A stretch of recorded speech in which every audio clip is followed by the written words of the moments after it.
Estamos tapando la Hola. Bueno, buenas tardes. Yo vengo en representación de Marta Novik del Ministerio de Trabajo de la Nación. Lo que quiero presentar es el modelo argentino que está basado en el trabajo y en las políticas, en diversas políticas, en la coordinación de diversas políticas, como el modelo argentino, qué es lo que sucedió en Argentina en el contexto de lo que estaba hablando el ministro Domínguez y los otros depositores, en términos de el avance del trabajo, el crecimiento y en particular el rol de los salarios en nuestro modelo. En particular, uno de los puntos a destacar es que el modelo argentino está basado en varios pilares,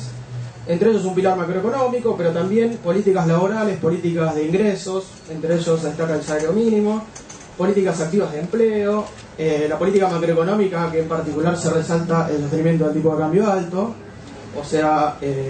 el sostenimiento de la paridad con las monedas con las que con los países que comerciamos, en niveles mucho más competitivos que los que había años anteriores, lo cual da competitividad a la producción argentina y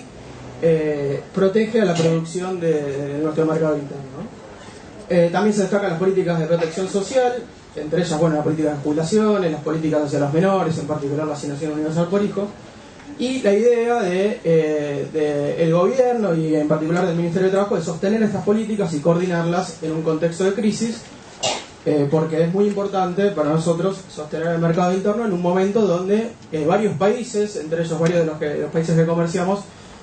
tienen retracciones en su producción y por lo tanto en la demanda de los productos que nosotros comerciamos. Entonces, en particular lo que queremos destacar es que el rol de la demanda interna en este proceso que se inicia en el año 2003,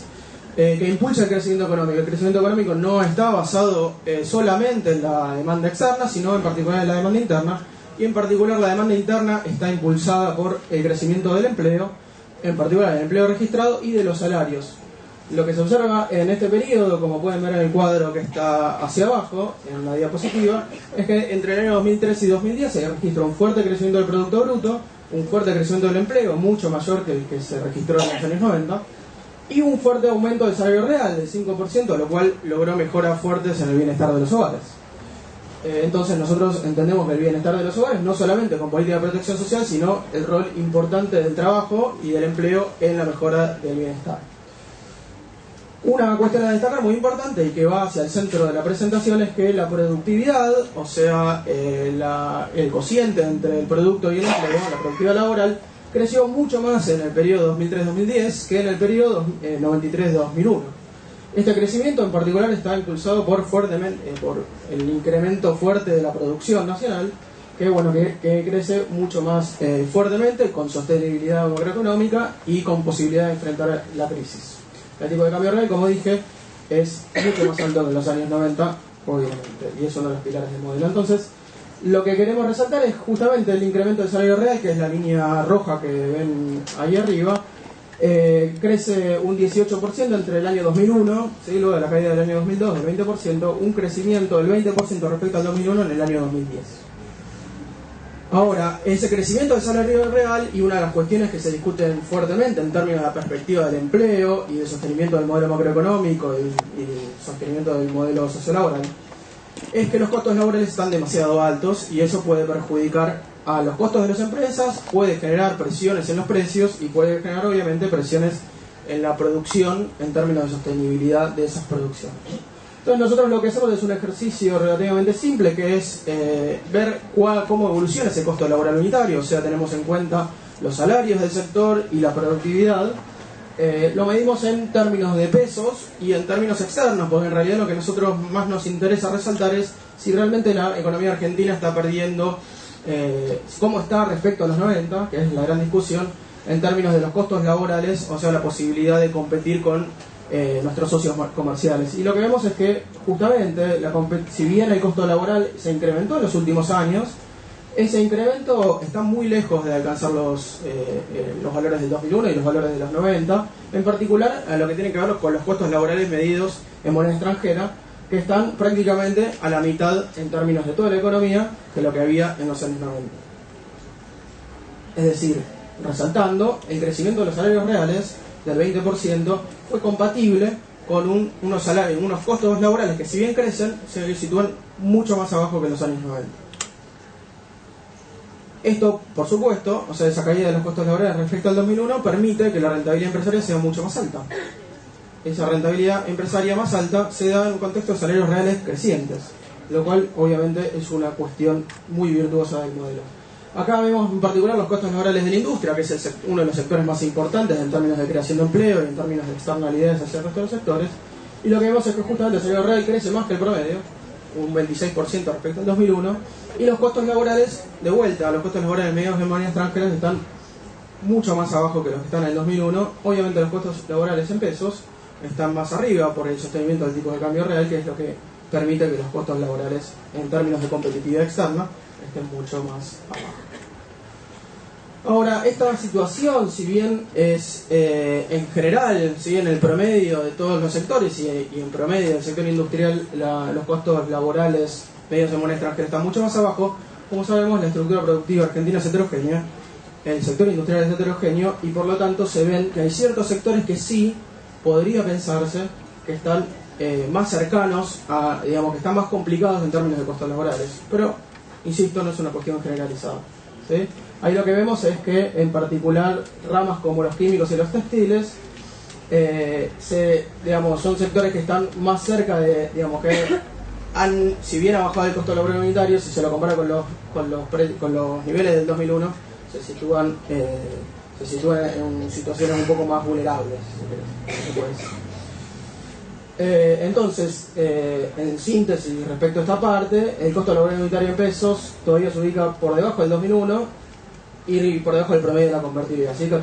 y 9%, mientras que para los sectores transales, o sea, estos sectores que tienen una competitividad que compiten con el exterior, en particular la industria, los costos laborales de moneda extranjera son un 53% respecto a los del 2001 y 63% respecto a la convertibilidad. Por lo tanto, la evolución de los salarios y los costos laborales no aparece como un factor determinante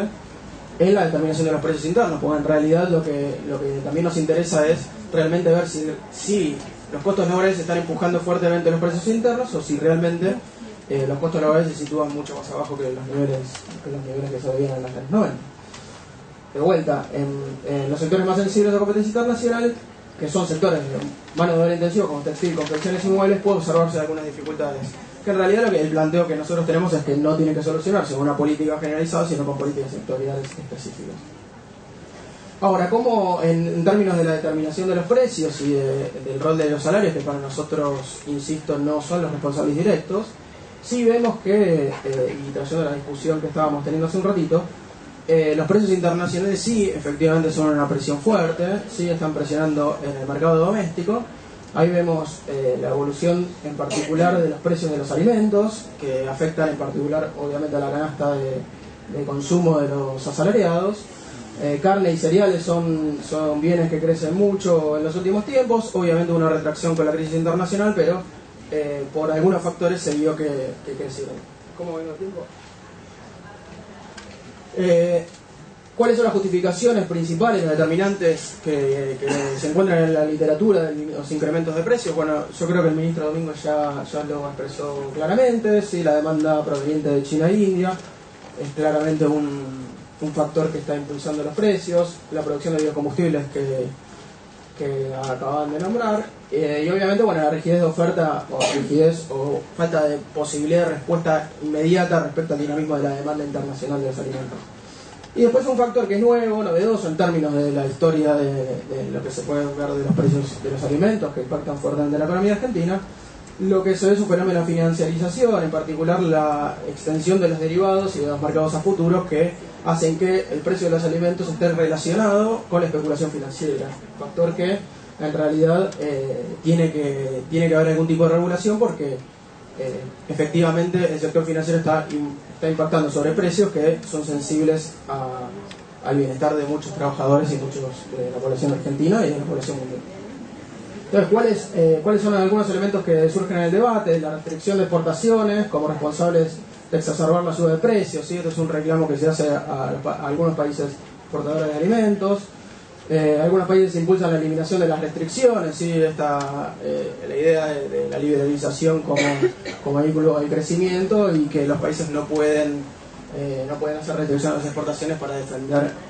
su mercado doméstico, digamos. Por lo tanto, se proponen topes, digamos, se propone la eliminación de las restricciones y topes a los precios de los alimentos. O sea, la eliminación de los topes funcionaría como un instrumento para aumentar la oferta mundial de alimentos, y además, con el mismo objetivo, se proponen topes a los precios de los alimentos. Obviamente estas miradas, que muchas veces vienen de parte de algunos países desarrollados, ignoran el fenómeno de los derivados y el fenómeno de la financiarización, ¿sí? Los derivados y los mercados a futuro de los alimentos. En Argentina, ¿qué sucedió? Bueno, ampliamente conocido y ampliamente debatido la política de retenciones, que es una forma que tiene muchas funciones, pero dentro de esas funciones que nosotros queremos destacar es que desacopla directa e indirectamente, sí, porque influye no solamente en el precio de los bienes que están impactados por el impuesto, sino también en la rentabilidad relativa respecto a otros bienes.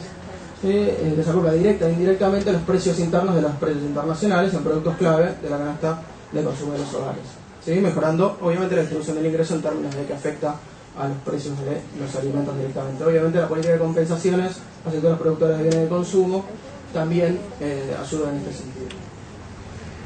En síntesis, ¿sí? Las conclusiones para nosotros es que la evidencia empírica indica que los costos laborales no alcanzan los niveles elevados y por lo tanto no son responsables directos de la dinámica de los precios, como suelen justificar algunos sectores. Y entendemos que es importante la buena coordinación de políticas, como mencioné al principio, y de estrategias heterodoxas para hacer frente a un proceso que está altamente influenciado por la dinámica de los mercados internacionales, ¿sí? En particular de los precios de los alimentos internacionales, y por lo tanto hay que hacer políticas de estímulo a la inversión en sectores productores de bienes, impulsar la diversificación productiva, proteger a los sectores de la población con ingresos fijos, en particular los beneficiarios de políticas sociales, que son en general los que ven más amenazado su bienestar con el incremento de los precios, y políticas de ingreso, más acuerdos sociales que permitan mantener el salario real e incrementarlo sin incentivar las expectativas para los aumentos de inflación. Eso, muchas gracias.